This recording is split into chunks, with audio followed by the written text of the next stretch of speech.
live from my apartment. It's Rob Has a Podcast, and now here's the guy who's loaded up on pumpkin candy tonight. No pumpkin, no. I'm Rob Cesternino. Hello, everybody, and welcome back to Rob Has a Podcast for our amazing race for RHAP show here on November 20th, 2015. I am back after a week off on a hiatus for paternity leave, but the show kept going on without me, courtesy of this woman and Dan Heaton and Mike Bloom. Here is the great Jessica Liese. Jessica, how are you?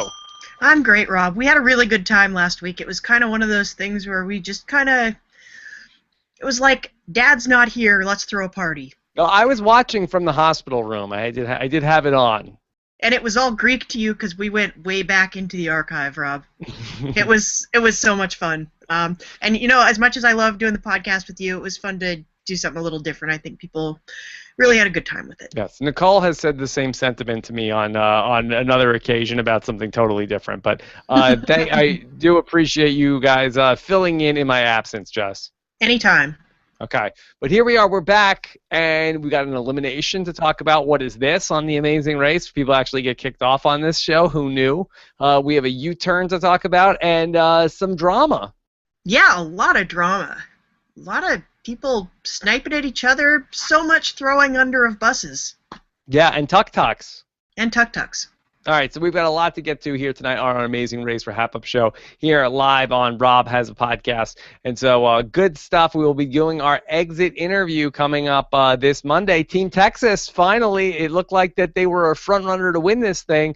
But unfortunately for them, they ended up sort of in the back of the pack and then ultimately U-turn this week, which was really the nail in the coffin after that speed bump, which was kind of a brutal speed bump in terms of what we've seen in the Amazing Race in the last couple of years. Yeah, well, you know, I've been saying for years that speed bumps need to be harder. I don't know, they may have overcorrected a little on this one. Yeah, so we will talk about that speed bump as well and much, much more in our show tonight. Of course, we're live. We've got the chat room open here on robhasawebsite.com. We're also going to take your tweets. Scott St. Pierre is monitoring Twitter, hashtag RHAP. And then, of course, on our YouTube channel at robhasawebsite.com/YouTube. All right, Jess, let's just talk about Team Texas and eulogize them a bit. Do you feel like they lost their will somewhere along the way?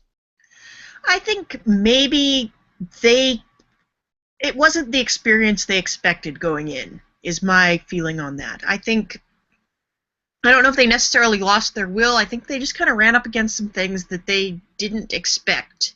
Like, for instance, having to choose between like chivalry and coming in first place, and they felt a little icky about like not letting the cheerleaders go in front of them, and so they did, and that was ultimately kind of the thing that has led to the situation we find ourselves in now. Yeah. And I think they are guys that they kind of prize honor, and then for some reason they think they can go on a CBS reality show and bring their honor with them and not have that get called into question. Yeah, there is no honor in CBS reality. There is not. Texas. This is a good lesson to learn.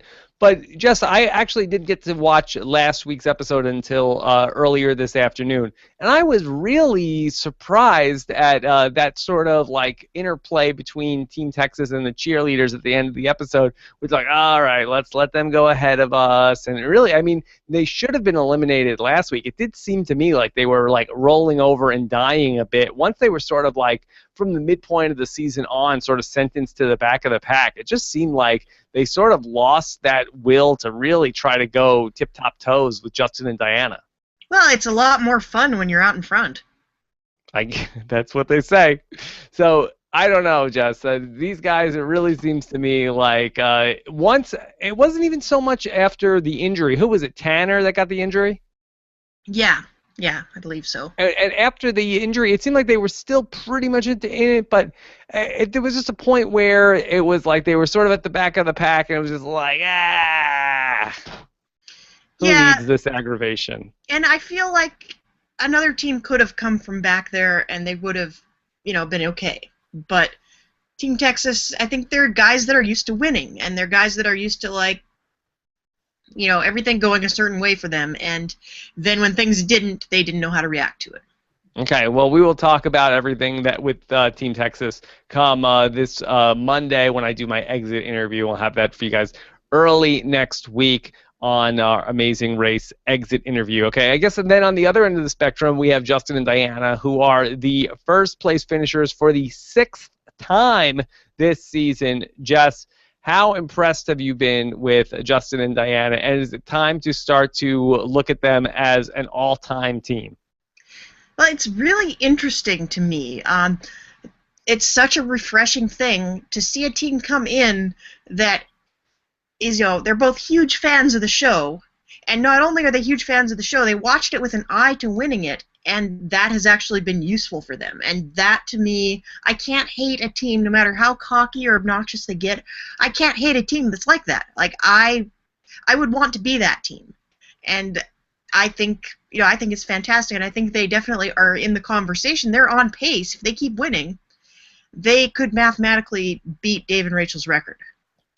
Jess, in terms of things like Major League Baseball, there's a lot of like sabermeticians who look at things and go by, okay, the 162 game season is a better indication of who was the best team than, say, the 3 or 4 weeks in October. Is it possible to say that Justin and Diana, if they don't win the race, could you say that they are still one of the best teams, or do they have to ultimately win the race for, like, just because, like, if you came in first place in, say, 9 legs of the race, but then ultimately came in second place on the final leg of the race, does that mean that they're a worse team than a team that was never really in the first place or has 1 and 2 first place finishes but just happened to come in first in the final leg? So I think the question you're asking here is, if they don't win the race, are they a Rob Sesternino? I wasn't quite saying that, Jeff. Don't put words in my mouth. I mean, if they do win, are they like a Boston Rob? And if they don't win, are they a Rob that sucks? I think it's two separate things. Yeah, and you're confusing Boston Rob on The Amazing Race and Boston Rob on Survivor as well. That is true, because Boston Rob on The Amazing Race was first runner-up. Yes.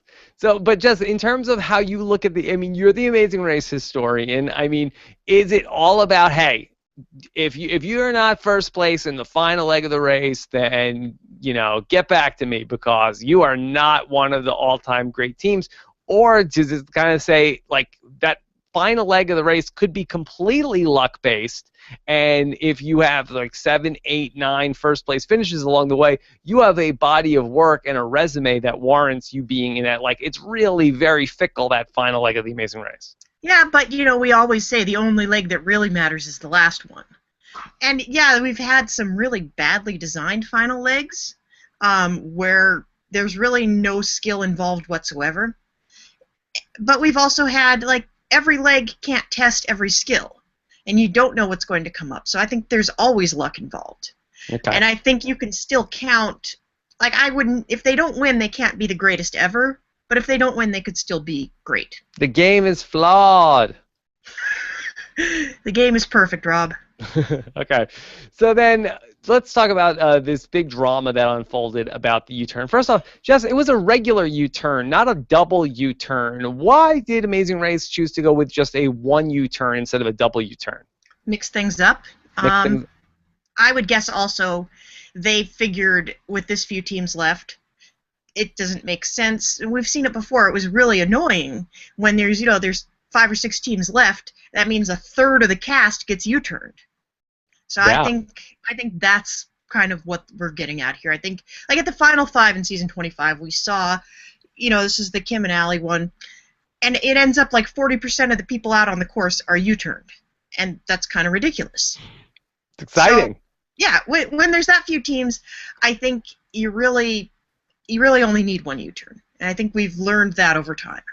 Okay, so there was a bit of some drama that unfolded between the green team and the photographers and the cheerleaders, where it seemed like the photographers were trying to get in the good graces of the green team, and they said, hey, just so you know, Logan and Chris told Justin that the cheerleaders U-turned you way back when. And Justin and Diana are like, what? And they're like, yep, they did it. And I don't know if Justin and Diana didn't believe them or Justin and Diana were just trying to stir up controversy. But to me, Jess, this was a bit like shades of Amazing Race Boston Rob from Justin to go and try to start drama between these two teams that were both trying to talk to him. Yeah, but with a little more chaos, I think. Like Boston Rob never stirs things up for the sake of stirring things up. Like he's always got an end game in mind, and this just felt chaotic, and it felt like, honestly, I wrote in my blog last week, I finally was inspired to write a blog, and I wrote that Justin and Diana need to make some friends out there if they really want to, turn the public perception around. And they basically went out this week and did the exact opposite thing. Like, here is a team trying to, like, extend an olive branch and, like, maybe work with them a little bit and give them some information. They go and turn around and sell that person out. Yeah, I was really curious to get your take on that because certainly it was a good TV moment, but as a game move, I was really sort of curious why did that benefit them? It didn't. It really didn't at all, unless it would make the cheerleaders so angry that they would turn around and U-turn Logan and Chris, but that doesn't make any sense either. Like, why would you even do that? Justin and Diana? That doesn't, it buys them not getting U-turned, but their plan was never to be in a position to be U-turned in the first place. Yeah, so I don't really understand what good they got out of it, and it turned into a thing where you have Logan and Chris really walking away from that confrontation where they have a lot of animosity towards Justin and Diana, where apparently before that they didn't really have any. Yeah, and I think it's almost like they're courting it. It's like they want it to happen. Yeah, they really were looking for this new antagonist because they knew Team Texas was not long for this world. Yeah, like maybe they, some teams need that rivalry. It's like Magic Johnson and Larry Bird. The rivalry made them better. And Justin and Diana are like, our rivals fell to the back of the pack. They're not very good rivals anymore. Who else can we get? They need some new enemy to sort of like focus their attention on. Yes, they do. Yeah, so that was a pretty wild confrontation because they started saying that to them, and then Justin and Diana, like right in front of Logan and Chris, were like, "Hold on, we're gonna go talk to the cheerleaders. We'll walk them out." And they were like, "Hey, just so you know, the photographers, they're talking smack about you, and kudos to the cheerleaders for saying like just flat out denying it. They're like, what? How dare they? That's not true." I'm like, well, they're talking about you. And then ended up being like a whole big confrontation.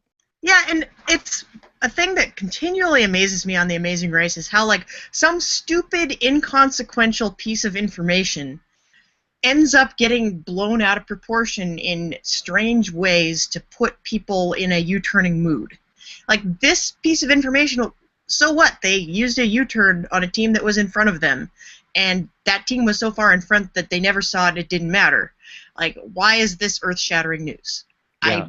It's the same thing. It reminds me of the Afghanimals. Like, the Afghanimals lying about whether or not they used a U-turn and honored the bargain. And then after that, oh my God, we hate the Afghanimals. They're such liars. They said they used the U-turn when they didn't. It's like, who cares? It's such a tiny thing, and everybody is still there. You guys didn't get eliminated because of it. Get over it, move on. Okay. Well, it was certainly the highlight of the first half of the episode, which saw the Amazing Racers go into New Delhi, and we had sort of this whole thing hovering over this whole episode about who's going to get U-turned, who's going to have the U-turn used on them. Justin and Diana were really angling for it to be Team Texas. It's almost like then creating this controversy between the cheerleaders and the photographers almost is like Justin and Diana were lucky that Team Texas didn't avoid the U-turn, and it was like the photographers could have just U-turned the cheerleaders if it wasn't for the reporters. Yeah, we're just getting everybody involved here, Rob. But when you think about this logically, like let's take all of the personal drama and all of the this person did this and this person said that. Let's put all of that aside. We have a team that has been strong in the past, is not strong now, has a speed bump, will almost undoubtedly be behind you. You turning this team, no matter what team you are, you turning this team keeps you in the race and gets rid of them. Yeah, that's the bottom line. Yeah. And it was almost like it was pretty much a guarantee from the time they got there. It's a team with a speed bump and a U-turn coming up. That team's toast.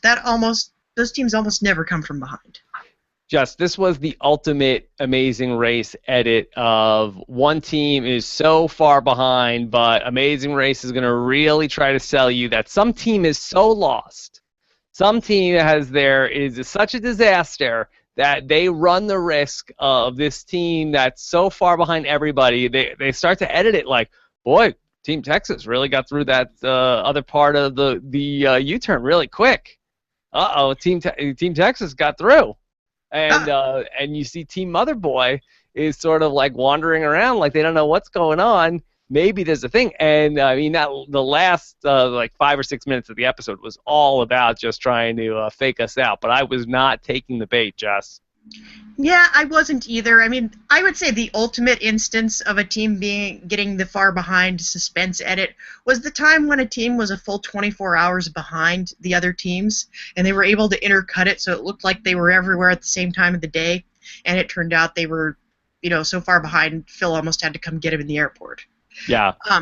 But in fairness to Mother Boy, they did think they were in a lot of danger, and they did lose over an hour because they got dropped off. I looked on Google Maps because I'm that kind of nerd again. It's like back in the early days when I was trying to impress you with my knowledge. I went to Google Maps, I looked this up. Where they were was like on the wrong side of a river from where they needed to be. It was like a good half-mile away, and they spent a good hour covering that ground trying to find where they were supposed to be. I think the confusion stemmed from the fact that they gave you the English translation of the garden, but I think everybody else knew it by the local name. That's what I'm guessing. All right, well, let's talk about this speed bump. And we mentioned it earlier in this show about how it seemed like it was an excessively difficult speed bump. I mean, we always go back to, what was it, the Beekman boys who had to taste ice cream? Yep, I think either that or season 17 when they had to sit on a piece of ice for 10 minutes. Yeah.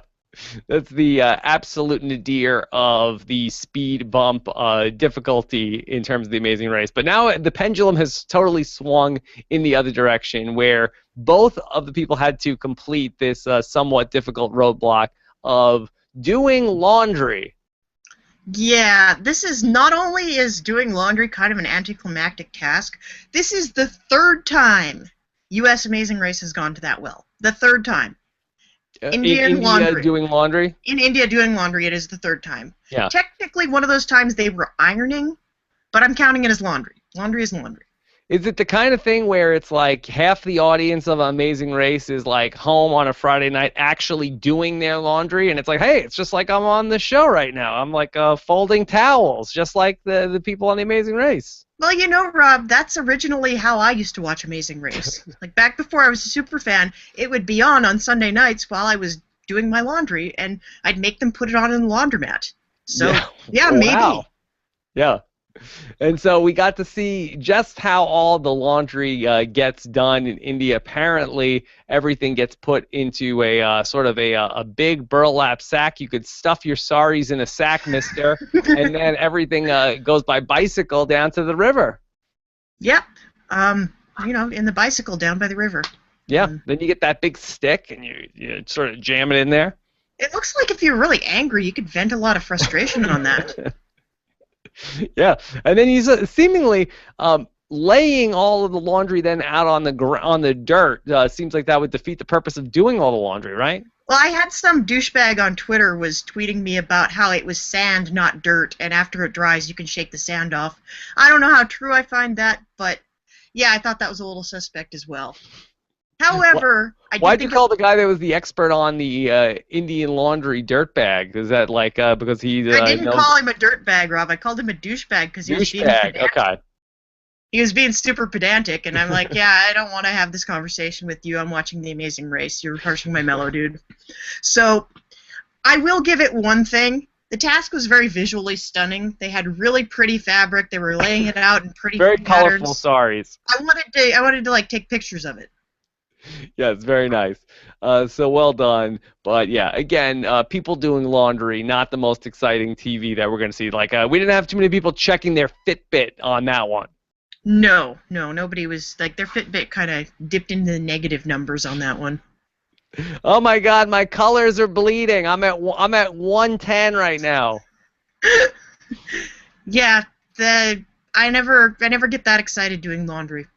No, hard to get that excited on the laundry task. All right, so then we ended up with our detour for this episode, and it was cans versus candy. What do you think about this detour, Jess? I think, well, honestly, my first reaction was, there's a task called candy. I'm there. I'm doing it. Yeah. Yeah. Even And though it then, was pumpkin candy? No pumpkin, no. yeah, I don't know what they do to the pumpkin. Maybe they do some really delicious things to it.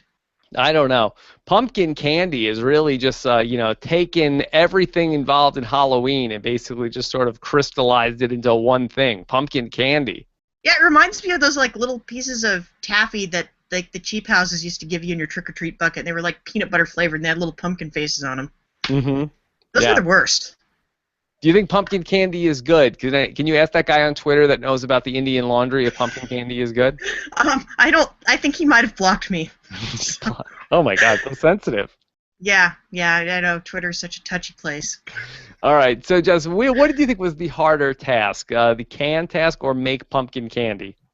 I think probably the can task, but they looked pretty comparable, and the can task turned out to be maybe not as hard as it sounded. Yeah, it seemed like the big challenge was that there was like a parade going through the city at the point where like most of the teams that were out in front were doing it. It seemed like by the time Team Texas was doing it, it seemed like rush hour was over. Yeah, it looked like, well, maybe they only hired the parade to go through one time. Yeah. Is that what they did? The Amazing Race producers were actually in the parade? Yeah, like Phil kind of rides by on the float. Like that would have been the ultimate, task introduction is you have Phil like cruising by on the float narrating the action. That would have been pretty good. And then ultimately cutting the pumpkin candy up, we got to really see how the pumpkin candy is made and then drying that out. Which was the more exciting task for you, cans or pumpkin candy? I think cans was more exciting. Yeah, because there was the attraction that maybe the cans could fall down. Yeah, and they did. Like Joey and Kelsey kind of had like can Armageddon. That was kind of fun to watch. Canageddon. Yes, I love the ones where they have to pile a bunch of stuff up and then it falls everywhere and makes a huge mess and people get frustrated. That makes good television. Yes. And so ultimately, we then had where Team Texas and the cheerleaders were working together once again to get their pumpkin candy together. Were you seeing any sort of love connection between the cheerleaders and Team Texas? Is that where you think this was going? Maybe in like a sort of Stockholm Syndrome sense. Like, they're the only single guys, they're the only single girls. There's nobody else around. Nobody's eligible. We're kind of bored. I could see it going that way. Yeah. But I don't think it's a real love connection. Unfortunately not. Yeah, no. Jess, let's talk about Phil's shirt. Oh, can we not talk about Phil's shirt? Yeah, a lot of people wanted to hear of us talk about Phil's shirt on Twitter. Yeah, that was like someone's poor curtains had to die to make Phil's shirt. Yeah, what was going on there? I don't know what was going on there. Like maybe the airline lost his luggage and he had to go out and buy a shirt. Yeah, no, it was definitely like a very It was sheer. Colorful. Yeah, it was colorful and sheer. And maybe the feeling of the fabric makes him feel sexy. I'm not going to judge, but yeah, it was like a silk shirt. You think? It looked like it might have been a silk shirt. Yeah. The whole pit stop in general was kind of weird. Like, what was with the guy just shaving people? Yeah, it was like, they called him up and asked him to be a greeter, but he forgot he had to work that day, so he'd just, like, run over and greet people and then go back to work. Yeah, and then Phil was, like, trying to entice Justin, like, hey, we got this guy here who's shaving people. You want to shave? We can shave you here if you want. Justin's like, I know what happened the last time you promised me a spa treatment at the mat, Phil. Yeah. So I'm sure are going to have a couple questions about Phil's shirt. Now, we are now just under a month away from the finale of The Amazing Race 27. Do you have a gut feeling where this is all going? I do have a gut feeling. I'm Yes. going to stick with my original theory that I've been, trumpeting for several weeks now. I think we are going to see Justin and Diana pull up in the Rob and Amber slot. Mm-hmm. And Rob and Amber Amazing Race slot, not Rob and Amber Survivor slot. They're going to pull up in second place, and I think Joey and Kelsey are going to take it. We did have at the pit stop, there was a little bit of a conversation between Joey and Kelsey, and then also with Logan and Chris talking about this. And, that there's been this theme all season long with the reporters talking about, like, yeah, we were second again. We're trying to get to first. We want to get there. We just can't beat Justin and Diana. And it was I believe, Chris tonight that said they will not win the Amazing Race. Yeah, I think he's a prophet. I don't think he's going to win the Amazing Race, but I think... Did he put a curse on them? Maybe he did. Like, maybe he's a witch. The Chris curse. There's a lot of witches on CBS reality TV these days. Yeah, it's very true. Yeah. So, do we have to call them Team Hocus Focus? That's pretty good, Rob. I like that. Not bad. That was not bad. Yeah, that was not bad at all. Like, we could just shut it down now. We're not going to get any better. Everybody. Not everybody. So, Logan and Chris, they were, again, getting into it a little bit with each other as well. Were you concerned about them at all tonight? It was kind of hard to watch, to be honest. Like, that's, for some people, that's just how they talk to each other. And yeah. I'm sure that's, not a hard leap of logic for you, Rob. But it did feel like Chris was really trying to take charge, and Logan was not used to having someone else take charge. My first thought was clearly these people have never been on vacation together before. I think that they are always like sort of in these vacation places together working because they're always taking pictures. That isn't Logan like the bikini paparazzo? Well, a working holiday is different from a holiday, Rob. Is paparazzo is a female paparazzi person? Is that a paparazzo or is it paparazza? I don't know, Rob. It seems like it would be a paparazza, but maybe it's one of those cases where they've never really accounted for the feminine case. Yeah, I don't want to offend anybody. No. We could just collectively refer to them as paparazzi, or we can just piss everybody off and call them paparazzi singular. Yeah. Or a photographer. Yeah. But Bobby Kelly points out in the chat room that this was their best leg of the entire season. Yeah, and third place. Yeah, third place is nothing to sneeze at. Okay. Yeah, a lot of great people get third place, Rob. Yes, Jess is continually needling me tonight about Survivor. Did you recently just do a rewatch of Survivor Amazon? No, I was just feeling like I didn't get to needle you last week, so I had to save it all up. Okay. So for Team Mother Boy, do you feel like is the bottom falling out for them? Do you feel like is the end near? We keep getting these little sound bites like, oh, Denise can't keep up. She's twice as old as everybody else out here. She's starting to get the Dave O'Leary edit a little bit. The dreaded Dave O'Leary edit? Yeah, and I mean, it worked out okay for them.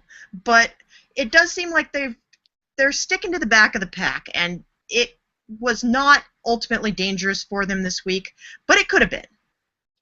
Okay. So. We'll see. We'll see if they can rebound from this. And then let's just talk about the reporters a little bit as well. They come in second place again this week.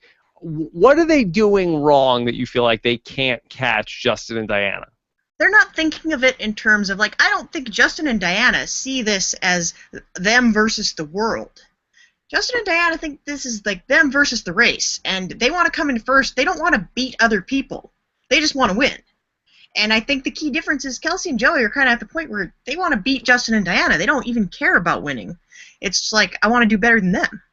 What did you think of the New Delhi train news team where we had the reporters working with Tiffany and Krista to give us our forecast on the train? Well, you just had Nalia on the Survivor podcast. It reminded me of nothing more than the Rotu morning show. Yes. Back from Survivor Marquesas. And so that was really good. It was really good. And I love, Joey and Kelsey have done this a couple of times where they've gone into newscaster mode, and I think it's adorable. I think it's really funny. And that they're getting everybody else kind of into the same spirit. I think that bodes well for them. Everybody seems to like them. Did Krista lose points for you that she was pantomiming holding a microphone and the reporters were not pantomiming holding a microphone? Well, okay, the anchor person typically doesn't hold a microphone. The field reporter does. Okay, so she was in the field. She wasn't like in the studio at the map. Yeah, she might have been like out in like the monsoon. Okay, all right. So she was on location in her pantomime. I'm gonna assume that's what was going on. I thought that she was the person. She was like, at the big weather map talking about like, we've got a big forecast today. Could be some U-turns moving in across over here. So that does make sense, Jess. That will fly for me. Okay, so I hope that's what they were really doing because it sounds good. We'll ask them if we ever get to speak to them in exit interview or winner interview. At some point, we are going to speak to them. I know that is going to happen. Okay. Jess, anything else from tonight's episode before we start to talk some questions?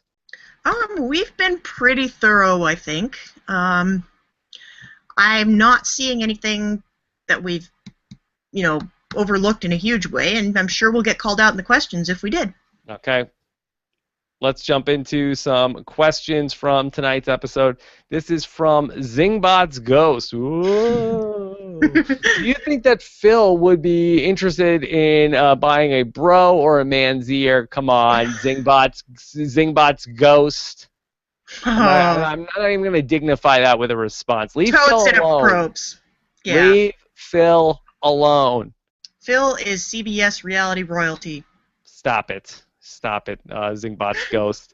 Megan Ainsworth says, Haymaker Hattie, is this the hardest speed bump we've seen?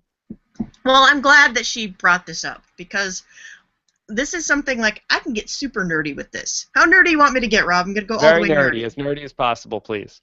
As nerdy as I want to be. We're going to go to Amazing Race Norway. I wasn't expecting an Amazing Race Norway drop. I got to be honest. Nobody expects Amazing Race Norway. Amazing Race Norway take right here. Nobody expects Amazing Race Norway. They have a thing, instead of a speed bump, they have something called a handicap. And it is basically, you come in last on the non-elimination handicap spot in keeping with the traffic theme? No, it would be pretty fabulous if they had the little wheelchair guy as their symbol, but they didn't go there. They have this thing called a handicap where you don't have an extra task. What happens is you get to a task, and the task for you is going to be just a little bit harder than it is for everybody else. So, like, there's a classic challenge that everybody has done in every Amazing Race, and it happens in India, curiously enough, where you have to like make these cakes out of pumpkin. Not pumpkin. Something considerably worse than pumpkin. Something you really wouldn't make candy out of ever. But you make these fuel cakes out of animal dung, and you have to make a certain number of them. They have to all be perfect. And in Amazing Race Norway, they get to this task, and everybody has to make 50, except the team that came in last on the previous leg, who has to make 75. And another time they said, oh, yeah, your handicap is you just got U-turn to go back and do the other task. So this is something I really like, the way that they executed this. It's really elegant. They don't have to build an extra task. It's very seamless, and it's one of the few things that works on that show. So I was happy to see this, because this is basically that, and I think it's a much easier way to put a speed bump in. So it's just like, if I'm Team Texas, though, it's like the speed bumps have been so easy the last few years on the Amazing Race. It's almost like, what did we do that the production is making us do such a hard speed bump, especially on a leg with a U-turn? Yeah, but Kim and Allie could say the same thing about the fast forward. Like, all the fast forwards are easy except the one we wanted to do. Mm-hmm. That happened to be a 5-hole task for another team. Yeah. Yeah, exactly. And it's just like, it's luck of the draw. Sometimes your task is going to suck. Okay. And them's the breaks. I've been burned by luck on TV before, too. Yes. Come join the club, Team Texas. You can sit by me. Yes. Yeah, the water's fine. Come on in. Yep. All right, this is from Megan Ainsworth wants to know, where does navigating insanely busy streets, balancing stuff fall in the jail rules? Would you avoid that as much as animals? Because Megan would. I don't know if I'd avoid as much as animals, but I would be inclined not to take the India traffic task in pretty much any scenario. Yes. You would go with pumpkin candy because it involves both pumpkins and candy? Oh, absolutely. Yeah. Yeah. I think that's a fair rule. When the task has the word candy in it, always pick that one. Yeah, and Amy from The Sweet Scientists totally agreed with me. She said, candy makes you do crazy things. Like, you get a PhD in it, you choose it on the race. Yeah. Okay, this is from Chris Bastian. Says, if a team has an airline status, can they use it on the race for upgrades, lounges, and better seating, Jess? Baseball bunnies did that. They did. Yeah, they memorized their frequent flyer number or whatever it was, and they got to go into the first class lounge. I think you can't use it, you can't bring your card with you, but nobody is going to be able to stop you from memorizing that number and getting access to the lounge. Can you get it in permanent marker and write it down? You could get it tattooed on your body. Like Memento? Like in Memento. That's pretty good. Okay, this is from Bobby Jefferson wants to know, is the track record of the U-turn good? Has the U-turn paid off in terms of entertaining TV, or does it need adjusting? Jess, do you want to workshop the U-turn at all? Yeah, I think the U-turn, we need to do something different with the U-turn. Because at this point, it's basically just the outlet for all of your spite against all the other teams. You just funnel it into the U-turn, and I think we need to find a way to kind of, drain all the spite out of that. And if that means we throw some more things, I think something that could happen, I think something that could work in this regard is we could bring in something that they did in Amazing Race Canada this summer. We bring in the face-off. Face-off? Yes. And the way the face-off works, Rob, I know you didn't watch Amazing Race Canada because but I saw the movie. It's where then Nick Cage can look like John Travolta. Yes, absolutely. You peel off another team's face and you put it on over your own. Yes. That's not how it works. Yes, and it's like, no, I'm Justin. Screw you. Yeah. Like, boy, Justin's being extra mean today. Yeah. What's gotten into him? Yeah. So, John Travolta and Nicolas Cage don't have much to do with this face-off. Basically, what it is there's a task, and two teams can compete in it at once. And the first team to get there and the second team to get there face off. Whatever team wins gets to go on. Whatever team doesn't has to wait for the next team. And so it's a lot of head-to-head competition. You have to confront each other. You have to interact in a way that's a lot more direct than the race usually is. And it worked very well in Canada in at least one occasion, and not so well in another one. Okay. Because in the other one, everybody was quitting the task, and that was no fun. So you feel like the U-turn sort of fosters a lot of passive-aggressive behavior in the teams, where you feel like that this sort of idea would make the teams have to directly work out these confrontations. Yeah, they'd have to be aggressive. Well, I like that. Yeah, so that's my suggestion. Bertram, if you're listening, because I know you do faithfully, that's what you need to do. Bring in the face-off, put it on U.S. Amazing Race, see how it works. Okay, and then you would get rid of U-turns. I would maybe retire U-turns for maybe one season.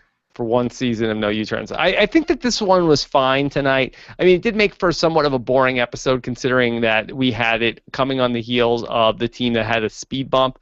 The first time it was used this season, it wasn't that exciting because it was a non-elimination leg and nobody was using it. So overall, the U-turn, other than when creating some drama about what we saw tonight, and then also the last time around where Team Texas was trying to get other teams to U-turn Justin and Diana. In practice, it did not have a lot of excitement, but just the general talk about it did generate some fun. Yeah. Well, for workshopping the U-turn itself, here's one thing I want them to stop doing altogether. Do not put the U-turn on a leg with a speed bump. That's just, it just kind of puts a target on the team that's marked for elimination, and it's really, it makes it a lot less exciting. So I think you need to plan it out so that the U-turn happens on some other leg. Don't use it in conjunction with non-elimination legs at all. Okay. Let's take some more questions with Jess. Mr. Air Sonic wants to say, do you think even if Team Texas wasn't U-turn, they still would have gone home? I have a feeling that they would have. Do you think that they would have been able to get out in front? I think they would have been able to get out in front. just because of what happened with Mother Boy. I Yes. think James Earl and Denise got knocked back a little bit further, and I think if it hadn't been for that extra roadblock they had to do, I think Tanner and Josh would have been ahead of them. Okay. Let's go to Juror Survivor fan, Voice of Silence says, was there ever a season where the racers never had to drive by their own in any leg? Is this a first? I'm not in the I'm not in the frame of mind where I could tell you off the top of my head. I mean, some seasons have more cars than others, and I think one of the things that is very evident this season is that Ford kind of pulled back a little bit. Pull it back a little bit. Yep, to back it up. Boop, boop, boop. Yep, exactly that.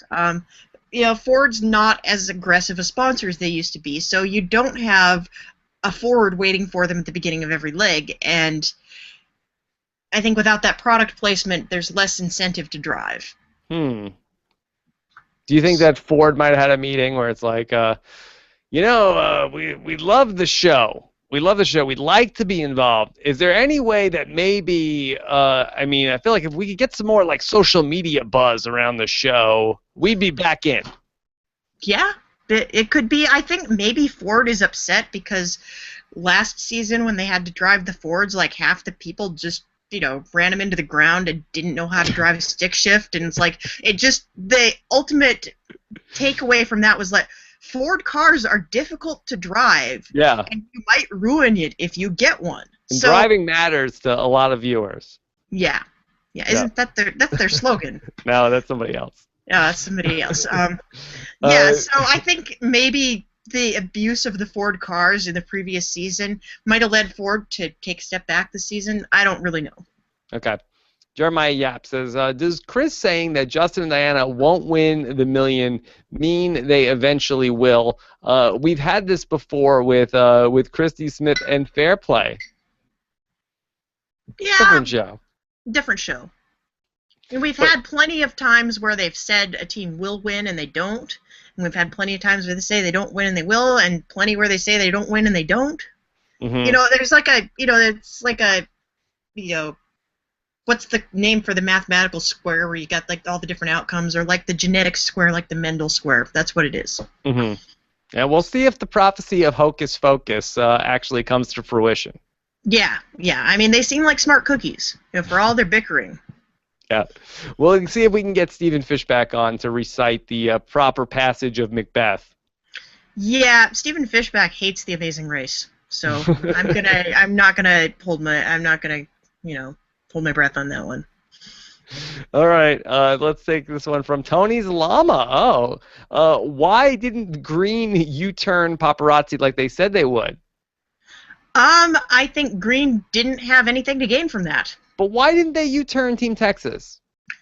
Because they were out in front. They don't need to, that's just piling on. I think Green Team... Stop. Hold on. Let me stop you right there. Hold on.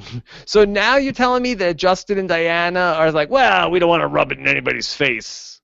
They're classier people than I think a lot of people give them credit for. I mean, Justin was almost singing a song and dancing about how the Dallas boys are going home in this leg. Yeah, but why add insult to injury?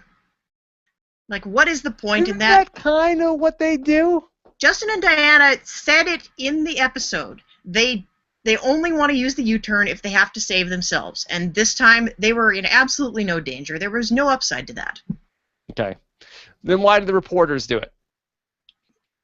Because the reporters weren't quite in as great a spot. Like, they were out in front, but they weren't there yet. And I think they saw the opportunity. Here's a team that if that team goes to the finals, that team's very likely to beat us at anything physical. They're back there. Why don't we take the opportunity to get rid of them? Okay. Let's take some more questions. This is from Diane CM. Says, Texas lost because they were thinking with the wrong heads in the previous leg. Hashtag sad way to lose, but can't wait for Hashtag family show.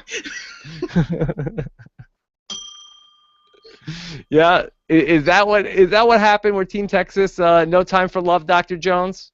Could be. Could be. Okay. Well, look, it was a noble way to go out, right?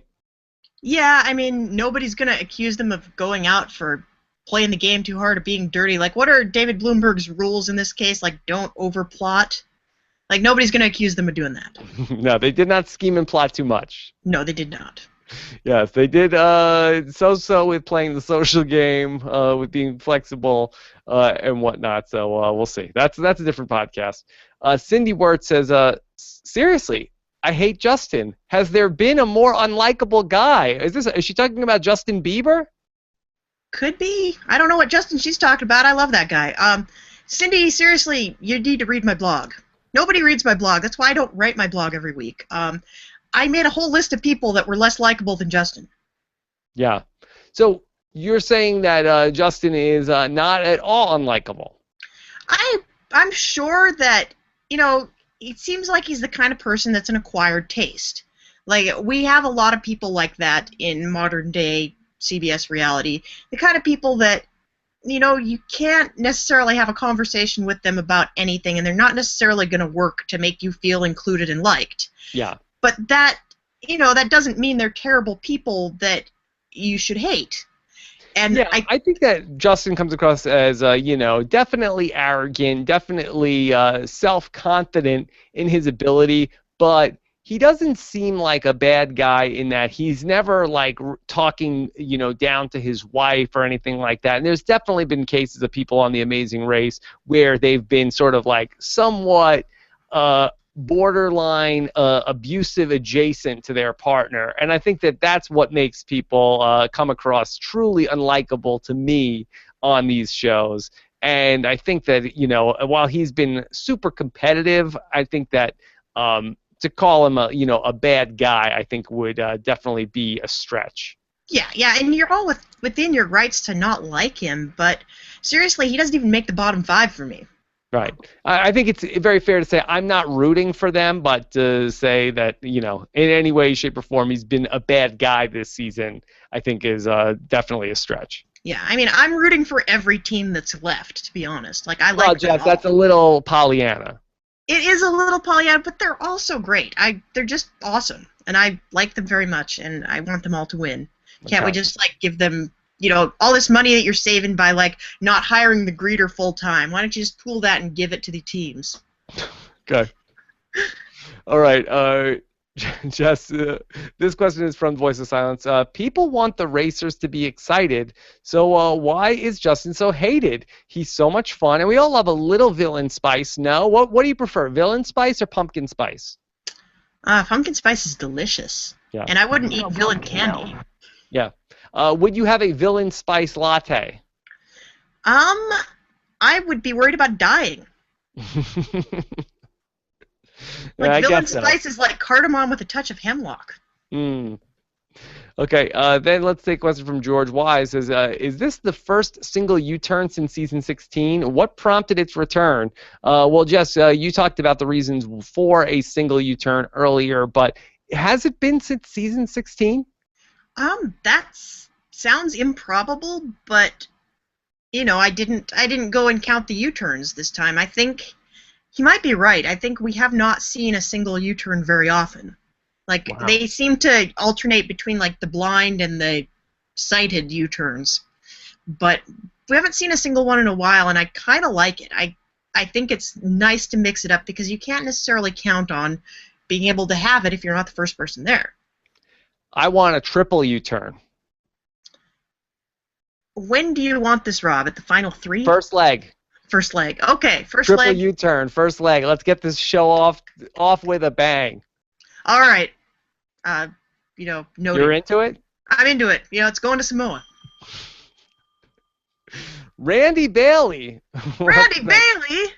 Someone please explain the significance of the guy at the finish line shaving another guy. WTF.